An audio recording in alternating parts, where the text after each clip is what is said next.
wanted to use Really sure.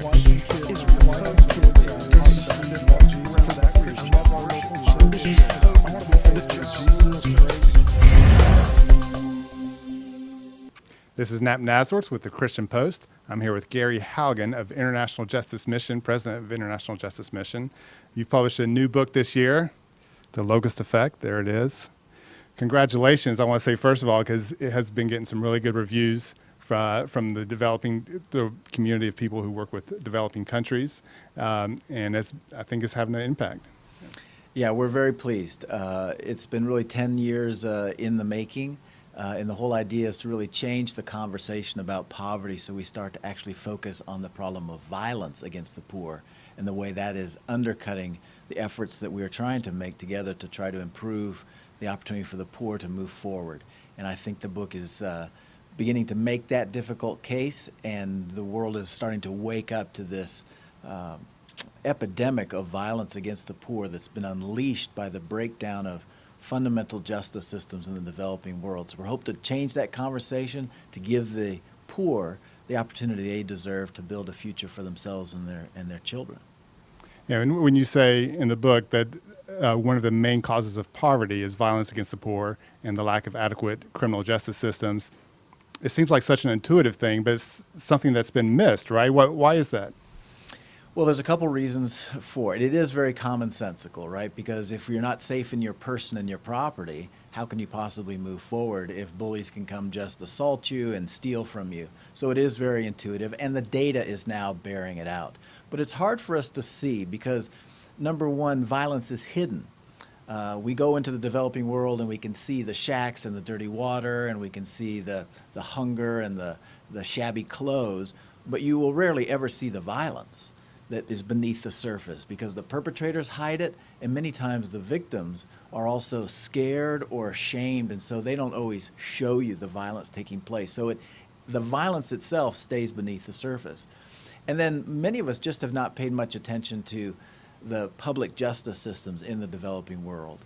That is the police and the courts. Like, how many of us have ever spent a day at a police station in the developing world, the way we might have spent a day in schools or hospitals or other systems of the community?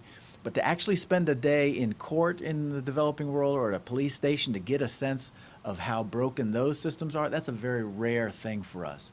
And much of the justice systems for us in the developing world, in the developed world, that is in more affluent countries, just become sort of this invisible oxygen that we breathe every day. We don't even think about the tremendously expensive and complicated system of law enforcement that keeps us safe every day and allows us to actually have opportunities to move forward.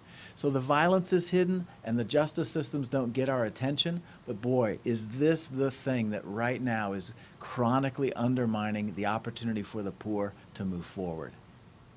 Okay, and to be clear about what we're talking about, when you did the investigations for the book, what's the types of violence that happens against the poor that you found? Yeah, great question. So there's 4 specific kinds of violence that most afflict the poor. The first is gender violence.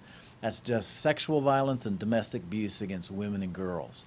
That actually produces more death and disability for girls between the age of 15 and 44 than car accidents, malaria, cancer, and war combined. So the most pervasive form of violence that devastates the poor is really gender violence. Then next, it's slavery. There's 30 million people in slavery in our world today, and they are overwhelmingly the poorest. Then it's police abuse.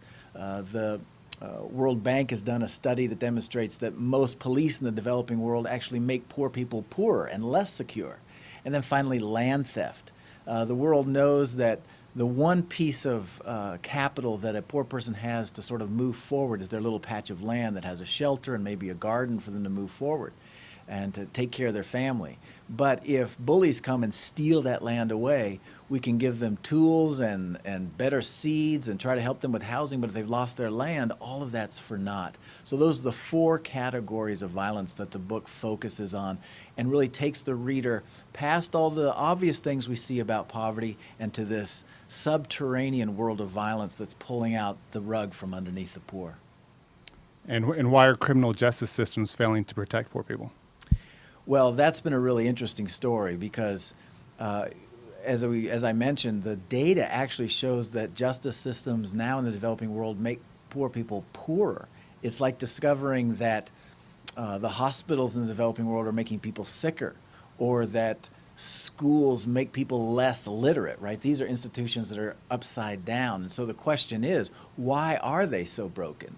And the book really points to four important reasons, and I'll just describe one and encourage people to read the book to get it in depth. But one of the primary problems now is that a private substitute for public justice systems has been set up by people with wealth and power in the developing world. That is to say, they use private security in order to keep themselves safe. If you have wealth and money in the developing world, you don't rely on the local police to protect you. You've set up private security. In fact, the largest employer now on the continent of Africa is private security. India has the largest civilian police force in the world, but its private police force is 4 times larger. And in a place like Guatemala, it's 7 times larger. So what you now have is a 2-level system. If you're wealthy, you've purchased private security and private alternative dispute resolution systems to get yourself through the obstacles of the day. But if you're a poor person, you're relying on the public system, which, because the people of wealth and power have withdrawn from it to set up a private system, they've just allowed that public system of public policing and public prosecution and courts get worse and worse and worse. And you know what happens when you pull the money and the influence out of the public institution? It actually gets worse over time. So actually, policing and prosecution and courts in the developing world are getting worse rather than better. And the lawless chaos is just growing amongst the poor. And in a sense, we've now seen the results of this violence show up on our doorstep now with all these unaccompanied children who have immigrated to this country, who have come to this country seeking some sort of refuge. And just as a parent myself, I can't even imagine what must take place for a parent to decide to send their kid away like that. So what's taking place in these countries that the parents are sending their kids to our country?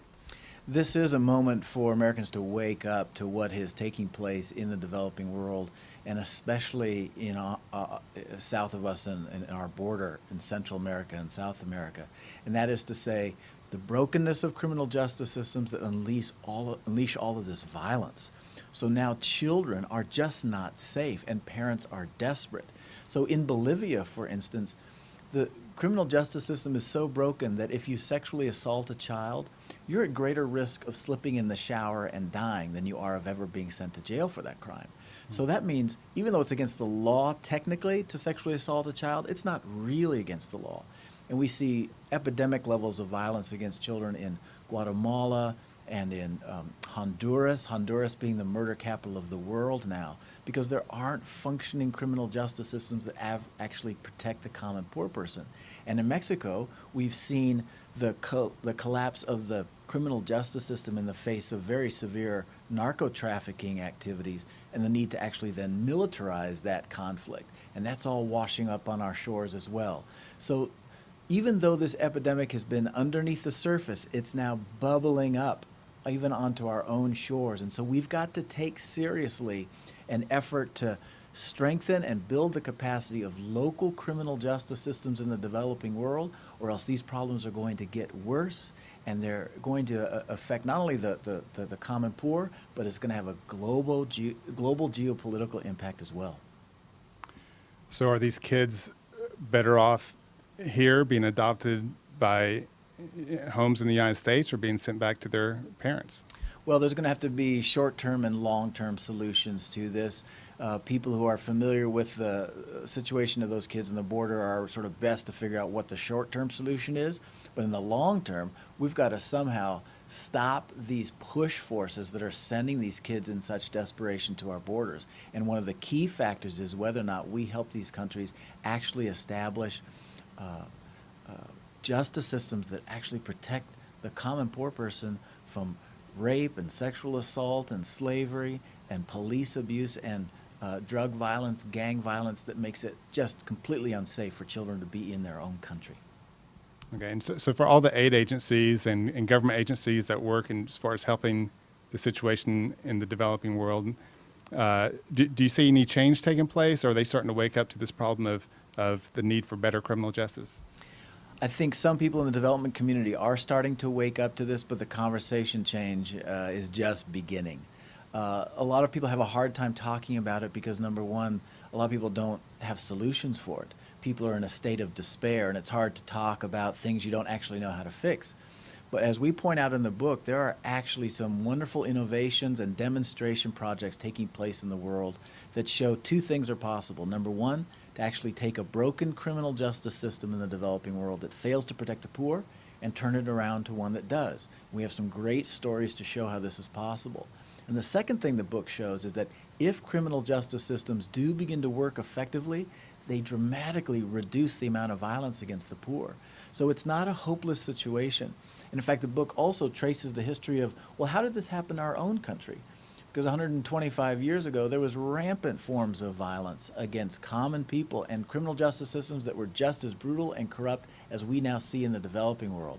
But there's a story about the way that that transformation takes place, and that struggle is taking place in the developing world right now, and we have a chance to participate. Thanks for helping me end on a hopeful note. Gary, thanks for speaking to the Christian Post. It's been great to be with you. Thank you. And thank you for watching.